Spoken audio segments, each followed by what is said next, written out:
There, your maestro here.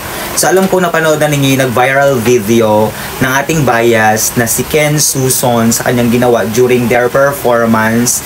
Yung mapa, kalagitnaan ng kanilang performance, may nakita siyang poster na ang nakalagay is Ken, please draw here for my child who has autism. And during his performance, nakita niya yung poster na yon at binigyan talaga niya ng pansin yung poster na yon. And walang hesitation na kinuha niya yung paper, yung bond paper para i-drawing niya yung or mag-drawing siya para sa may autism na bata. And kaya pala kami kasi nasa lower box, kaya pala sabi ko parang nawawala si Ken. Yung pala is nagdo-drawing siya kasi sinisigawan lang siya ng 80 na Ken ikaw na, Ken ikaw na, and then kumanta siya, then bumalik ulit siya sa pagdo-draw. And wala siyang pag-alinlangan na nagawin niya yon dahil idol na idol ng batang may autism si Ken.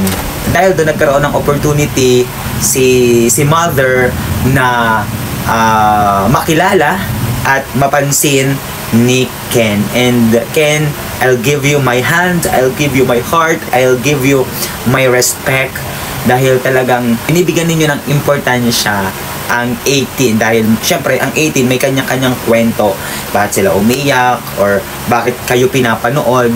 At I hope na maging inspirasyon kayo sa marami pang mga bata, kabataan at sa may mga edad na. Congratulations Ken, talagang sabi ko nga, you're my Ken, you're our Ken. And for sure Ken, napasaya mo yung batang yon.